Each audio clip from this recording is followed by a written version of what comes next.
Maths Education তোমালোক সকলোকে স্বাগতম জনালো। আমি ইতিমধ্যে দশম শ্ৰেণীৰ গণিত আৰু উচ্চ গণিত এই বিষয় দুটাৰ ওপৰত যথেষ্ট সংখ্যক ভিডিঅ' তোমালোকৰ বাবে প্ৰস্তুত কৰিছো। আজিৰ এই ভিডিঅ'টিত দশম শ্ৰেণীৰ এডভান্স মেথছৰ চেপ্টাৰ 9 অৰ্থাৎ কোঅৰ্ডিনেট জ্যামিতি সম্পৰ্কে তোমালোকে ক্লাছ 9 ৰ পৰাই কিছু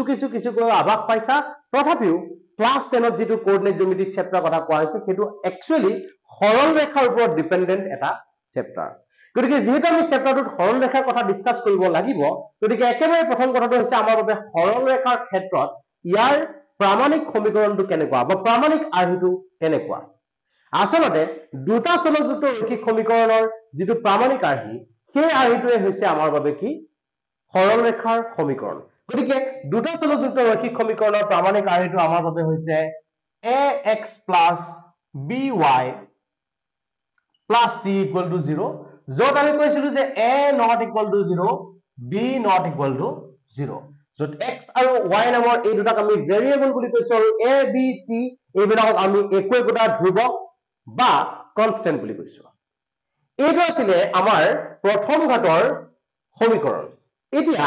এই প্ৰথম ঘাতৰ সমীকৰণটোৰ ক্ষেত্ৰত আমি সদায় জানো যে ৰৈখিক সমীকৰণৰ ক্ষেত্ৰত ইহতৰ গ্ৰাফডাল সদায় কি হয় এডাল সৰল ৰেখা হয়। গতিকে এই চেপ্টাৰটোৰ নাম ক্লাছ 11 ত আমি সৰল ৰেখা বুলি পঢ়িবলৈ পাম, স্ট্ৰেট লাইন। এতিয়া আমাৰ চেপ্টাৰৰ লগত জড়িত কনসেপ্ট বিলাকৰ ভিতৰলৈ যদি আমি সোমাই যাব বিচাৰো তেতিয়াহলে এই সৰু সৰু কথাবিলাকৰ কনসেপ্টটো আমাৰ বাবে জনাটো খুব প্ৰয়োজন। কেনে হৈছে যে x অক্ষৰ সমান্তৰাল ৰেখাডালৰ সমীকৰণটো কেনেকুৱা হয়। কোনোবা এটা ৰেখা যদি x অক্ষৰ সমান্তৰাল হ'ব লগা হয়, x অক্ষৰ এটো এনেদৰে লিখিব লাগে, x অক্ষৰ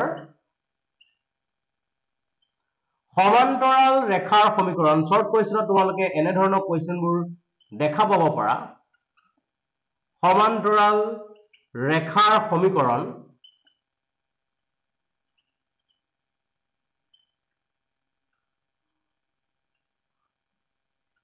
y = x অক্ষৰ সমান্তৰাল ৰেখাৰ সমীকৰণ বুলি কোৱাৰ লগে লগে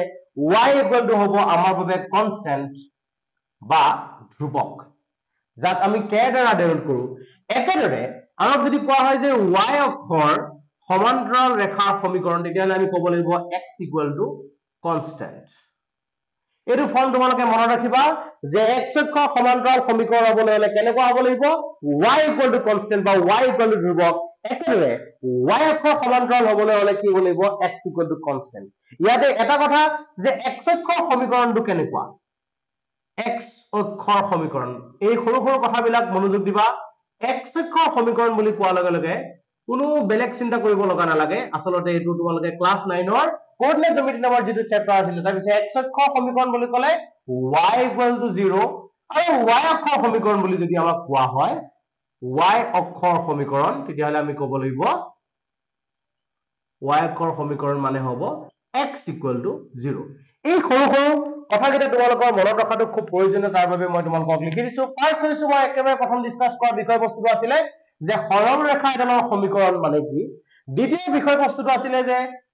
সমান্তৰাল ৰেখা আমাৰ যি স্থানাংক জ্যামিতিৰ লগত যি দুডাল অক্ষৰ কথা আমি খুব সঘনাই পাতো সেই অক্ষৰ দুডালৰ ক্ষেত্ৰত সিহঁতৰ সমান্তৰাল ৰেখাবিলাকৰ সমীকৰণ। আৰু দ্বিতীয়তে আমি একেবাৰে লাষ্ট অৰ্থাৎ 3 নম্বৰ টপিকটো আমি ডিসকাস কৰিছো সেইটো হৈছে আমাৰ বাবে কি যে x অক্ষৰ সমীকৰণ কি আৰু y অক্ষৰ সমীকৰণ কি। এইবাৰৰ ডিসকাশনৰ বিষয়টো হৈছে নতি। ৰেখা এডালৰ ক্ষেত্ৰত এই যে সৰল ৰেখাৰ কথা আমি বিবেচনা কৰিলো, সৰল ৰেখা এডালৰ ক্ষেত্ৰত নতি মানেনো আচলতে কি, যাক ইংৰাজীত কোৱা হয় ইনক্লাইনেশন। ৰেখা এডালৰ নতি মানে হৈছে, মই তোমালোকক প্ৰথম চিত্ৰৰ দ্বাৰা বুজাবলৈ চেষ্টা কৰিছো, ভালদৰে এবাৰ মনোযোগেৰে চিত্ৰটো চাবা। আমাৰ বাবে যেহেতু আমি স্থানাংক জ্যামিতিৰ কথা পাতি আছো, গতিকে স্থানাংক জ্যামিতিৰ ক্ষেত্ৰত আমি ইয়াত এনেদৰে কৈছো যে এই স্থানাংক সমতলখনৰ ক্ষেত্ৰত মই ইয়াক কৈছো থিয় হৈ থকা ৰেখাডালক আমি জানো y অক্ষ আৰু অনুভূমিক ৰেখাডালক কওঁ আমি x অক্ষ। এতিয়া ৰেখা এডালৰ নতি মানে কি, আমি এটা ৰেখাৰ কথা বিবেচনা কৰিব লাগিব। গতিকে মই ৰেখাডালৰ নাম দিছো, মই এটা ৰেখাৰ কথা বিবেচনা কৰিছো যাক মই নাম দিছো L। এতিয়া এই L নামৰ ৰেখাডালৰ ক্ষেত্ৰত নতি মানে আচলতে কি তোমালোকে সুন্দৰকৈ ডেফিনিশ্যনটো লিখি ল'ব পাৰা যে যিকোনো এডাল ৰেখাৰ ক্ষেত্ৰত বা কোনোডাল ৰেখাৰ ক্ষেত্ৰত ৰেখাডালৰ নতিৰ অৰ্থটো হৈছে সেই ৰেখাডালে x অক্ষৰ ধনাত্মক দিশৰ লগত কৰা কোণ কি কৈছো মই কোনটা ৰেখাৰ নতিৰ অৰ্থটো হৈছে ৰেখাডালে x অক্ষৰ ধনাত্মক দিশৰ লগত যেটো কোণ কৰিব সেই কোণটোক আমি কি বুলি কম ৰেখাডালৰ নতি যাক ইংৰাজীত কোৱা হয় ইনক্লাইনেশন গতিকে আমাৰ এই x অক্ষৰ লগত l নামৰ ৰেখাডালে দুটা কোণৰ গঠন কৰিছে ভালদৰে চোৱা এটা কোণ আমি এনেদৰে পাইছো আৰু এটা কোণৰ কথা আমি বিবেচনা কৰিব পাৰো উলুটা ভাবে ভালদৰে চোৱা উলুটা কৰি মই চিন্তা কৰিছো ইয়াৰ পৰা যদি মই জাৰ্নি কৰো ইয়ালৈ এনেদৰে দুটা কোণ দেখিছো এতিয়া এই যে এৰে দুডাল দিছো কাৰ্চিন দুডাল যে মই দেখাইছো কাৰ্চিন দুডালক যদি খুব সাৱধানেৰে বা মনোযোগেৰে যদি তোমালোকে চোৱা এটা কথা ক্লিয়াৰ হ'ব যে আমি এই বিন্দুটোৰ পৰা ভালদৰে চোৱা O বিন্দুটোৰ পৰা L ৰেখাডাল কেনেদৰে গৈছে এই x অক্ষৰ পৰা ৰেখাডাল উঠি গৈছে এনেদৰে ওপৰলৈ উঠি গৈছে এই যে ওপৰলৈ উঠি গ'ল ওপৰলৈ উঠি যোৱাৰ ফলত কি ঘড়ী কাটাৰ বিপৰীত দিশত পৰিভ্ৰমণ কৰিছে আৰু আমি ত্ৰিকোণমিতিত শিকিছো যে কোনোবা এডাল ৰেখাৰ ক্ষেত্ৰত এডাল ঘূৰ্ণীয়মান ৰেখাই তাৰ আদি অৱস্থানৰ পৰা ঘড়ী কাটাৰ বিপৰীত দিশত যদি পৰিভ্ৰমণ কৰে তেতিয়া ধনাত্মক কোণ আৰু ঘড়ী কাটাৰ সৈতে একে দিশত যদি পৰিভ্ৰমণ কৰে তেতিয়া হলে তাক আমি কম ঋণাত্মক কোণ অৰ্থাৎ আমি যেটো প্ৰথম গতি কৰিলো যে x অক্ষৰ পৰা ওপৰলৈ এই ৰেড কালাৰ দেখুৱাই থোৱা পৰ্চনটো ভালদৰে তোমালোকে চোৱা আমি ঘড়ী কাটাৰ বিপৰীত দিশত পৰিভ্ৰমণ কৰিছো সেয়ে আমি এই এংগলটো কম আমাৰ বাবে ধনাত্মক কোণ অৰ্থাৎ এই কোণটোৱে বুজাব আমাৰ বাবে L নামৰ ৰেখাডালৰ নতি যাক ইংৰাজীত মই কৈছোৱে বাৰে বাৰে ইংৰাজী শব্দটো আমাৰ জনাটো খুব প্ৰয়োজন কাৰণে মই বাৰে বাৰে তোমালোকক কৈ আছো ইনক্লাইনেশন এডাল ৰেখাৰ ক্ষেত্ৰত ইনক্লাইনেশন মানে কি x অক্ষৰ ধনাত্মক দিশৰ লগত ৰেখাডালে কৰা কোণটোকে আমি কম এই এংগলটো বেলেগ একো নাই এই থিতা নামৰ কোণটোকে আমি কৈ আছো নতি বা ইনক্লাইনেশন এতিয়া এই এংগলটোৰ কথা আমি বাদ দিলো এই এংগলৰ কথা আমাৰ প্ৰয়োজন নাই এটোক আমি বাদ দিছো এতিয়া এইবাৰৰ বিষয়বস্তুটো হৈছে যে ইনক্লাইনেশন আমি বুজিলো বুজাৰ পিছত আমাৰ কামটো হৈছে অন্য এটা শব্দ আমাৰ লগত এই চেপ্টাৰটোত খুব বেছি ব্যৱহাৰ হ'ব সেইটো হৈছে নতি মাত্ৰা যাক অন্য এটা শব্দৰ দ্বাৰা ব্যৱহাৰ কৰা হয় প্ৰৱণতা বুলিও কোৱা হয় নতি মাত্ৰা বা প্ৰৱণতা যাক ইংৰাজীত কোৱা হয় গ্ৰেডিয়েন্ট or slope gradient বা slope বুলিও ইয়াক কেতিয়াবা কেতিয়াবা ব্যৱহাৰ কৰে ইংলিশ টাৰ্মৰ ক্ষেত্ৰত কিন্তু মূলতে নতিমাত্ৰা বা প্ৰৱণতা বুলি আমি কম এতিয়া নতিমাত্ৰা বা প্ৰৱণতা মানে বেলেগ একো নহয় যে কোনোবা এডাল ৰেখাৰ ক্ষেত্ৰত তাৰ নতি যদি থিতা হয় তেতিয়াহ'লে সেই ৰেখাডালৰ tan থিতা ভালদৰে চোৱা নতিমাত্ৰাৰ যদি আমি টেনজেন্ট ত্ৰিকোণমিতীয় অনুপাত যদি লওঁ নতিমাত্ৰাৰ ত্ৰিকোণমিতীয় অনুপাতটো আমি টেনজেন্ট যদি লওঁ তেতিয়া তাক আমি কি বুলি কম তাক আমি কম ৰেখাডালৰ প্ৰৱণতা বা গ্ৰেডিয়েন্ট এইটো হৈছে আমাৰ ফৰ্মুলাটো যে কোনোবা এটা ৰেখাৰ ক্ষেত্ৰত তাৰ যদি নতিটো যদি 30 ডিগ্ৰী হয় তেতিয়াহলে তাৰ প্ৰৱণতা কিমান হ'ব বুলি ক'লে কম আমি tan 30 ডিগ্ৰী যাৰ মান আমি জানো 1/√3 এই কথাটো কোনো এটা ৰেখাৰ নতিটো যদি আমি জানো তেতিয়া আমি লগে লগে তাৰ প্ৰৱণতা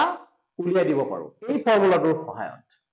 অৰ্থাৎ যিকোনো ধৰণৰ এটা ৰেখাৰ ক্ষেত্ৰত তাৰ নতিক টেনজেন্ট অনুপাত লোৱাৰ লগে লগে আমি পাম প্ৰৱণতা এতিয়া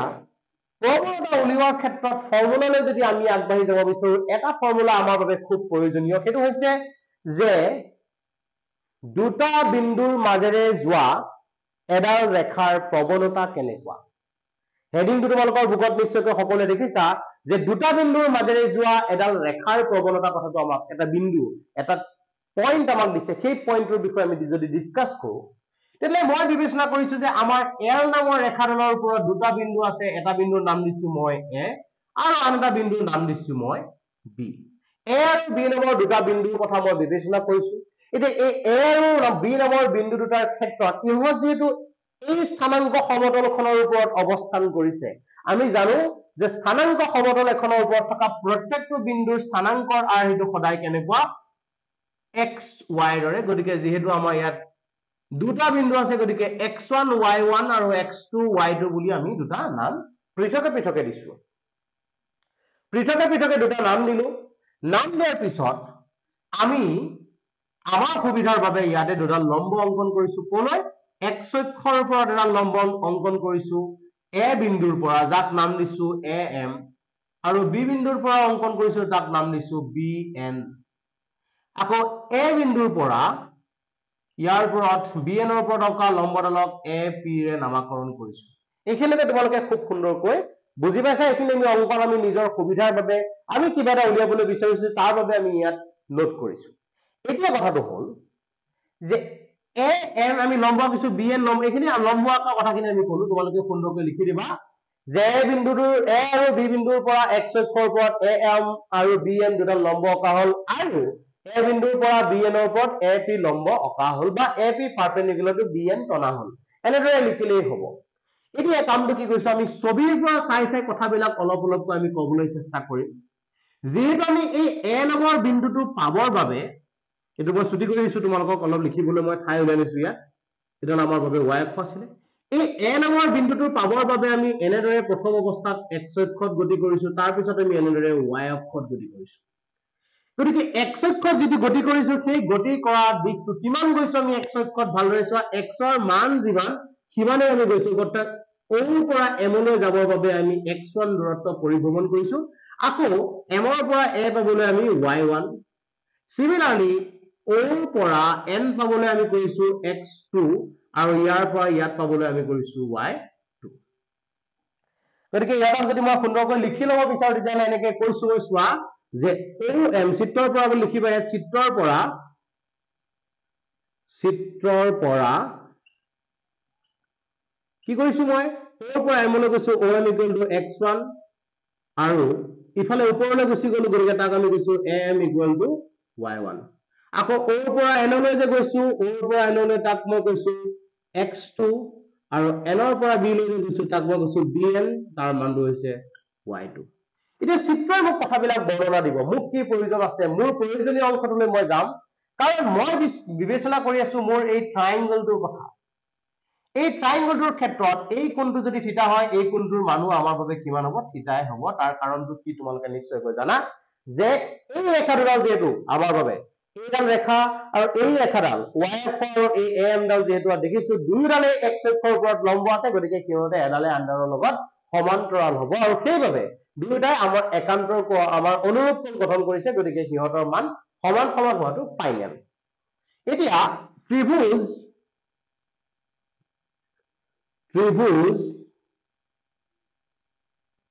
ABP ৰ বাবে এই ত্ৰিভুজটোৰ কাৰণে যদি মই বিবেচনা কৰো মই ক'ব পৰা কৈ আছো কেনেদৰে যে ত্ৰিভুজটোৰ বাহুবিলাকৰ মানবোৰ কেনেকুৱানো হয় মই সেইবোৰ আমি ফাইনেলি উলিয়াই লৈছো যে আমাৰ বাবে AP ৰ মান কিমান হ'ব বুলি ক'লে মই চাম চিত্ৰৰ পৰা AP MN ৰ লগত সমান কিয় সমান তোমালোকে নিশ্চয়কৈ বুজিব পাৰিছা যে আমাৰ এই AM ৰ লগত PN সমান্তৰাল AP ৰ লগত MN সমান্তৰাল এটো এটা সামান্তৰিক আৰু সামান্তৰিক হোৱাৰ লগে লগে তাৰ বিপৰীত বাহুবোৰৰ দৈৰ্ঘ্য সদায় সমান হয় গতিকে MN ৰ মান কেনেদৰে উলিয়াম চোৱা ইয়াৰ পৰা ইয়ালৈ ডিসটেন্স উলিয়াব দিছে ইহঁতৰ লগত এই MN ৰ লগত আমি ফেমিলিয়া নহয় কিন্তু MN টো ON ৰ এটা অংশ গতিকে ON minus OM বুলি যদি মই লিখো তেতিয়াহলে মই ক'ব পৰা হলো x2 minus x1 একেদৰে BP যদি আমি ক'ব বিচাৰো BP equal to কিমান হ'ব আমাৰ বাবে BP equal to আমি ক'ব পাৰো BN minus PN ছবিৰ পৰা চোৱা এই BN ৰ পৰা এই PN খন মাইনাস কৰিলে আমি BP পাই যাম এতিয়া BP ক্ষেত্ৰত আমি তাৰ মানটো y2 বুলি পাতিব পাৰো কিন্তু PN ৰ ক্ষেত্ৰত আমি একো মান পাতিব নোৱাৰো একেটাই কন্ডিশন ইয়াৰ আগতে লিখাৰ দৰে PN ডাল AM ৰ লগত সমান হ'ব গতিকে ইয়াত AM বুলি লিখিলো ফাইনালি আমি ক'ব পৰা হলো y2 minus y1 একেলগে তোমালোকে নিশ্চয়কৈ বুজিব পাৰিছা এতিয়া আমাৰ বাবে চোৱা এইটো যদি আমাৰ বাবে সূক্ষ্মকোণ থিতাৰ কথা মই বিবেচনা কৰো তেতিয়াহলে ইয়াৰ ক্ষেত্ৰত অপোজিট সাইডডালক আমি লম্ব বুলি কম আৰু থিতা আৰু 90 ডিগ্ৰী মাজত থকা সাইডডালক আমি কম ভূমি আৰু আমি জানো tan থিতাৰ কাৰণে পাৰপেন্ডিকুলাৰ ডিভাইডেড বাই বেস প্ৰয়োজন গতিকে আমি কি ক'ব পাৰো therefore tan theta equal to আমি কি ক'ব পাৰো আমাৰ বাবে tan থিটা ইকুৱেল টু আমি ক'ব পাৰো BP ডিভাইডেড বাই AP BP মানে এবাৰটো আমি পাইছো BP মানে হৈছে y2 minus y1 আৰু AP মানে হৈছে আমাৰ বাবে x2 minus x1 গতিকে এতিয়া আমি এটা কথা ফৰ্মুলালৈ যাবলৈ পৰা হলো যে x1 y1 আৰু x2 y2 বিন্দুৰ মাজেৰে যোৱা কোনোবা এডাল ৰেখাৰ ক্ষেত্ৰত তাৰ প্ৰৱণতা অনুমান ফৰ্মুলাটো হৈছে আমাৰ বাবে m equal to tan theta মানে প্ৰৱণতাটোক m ৰ দ্বাৰাও লিখা হয় m equal to tan theta equal to আমি ক'ব পৰা হৈছো y2 minus y1 divided by x2 minus x1 এইটো এটা ফৰ্মুলাৰ দৰে তোমালোকে মনত ৰাখি লোৱা আৰু এই ফৰ্মুলাটো তোমালোকক প্ৰয়োজন হ'ব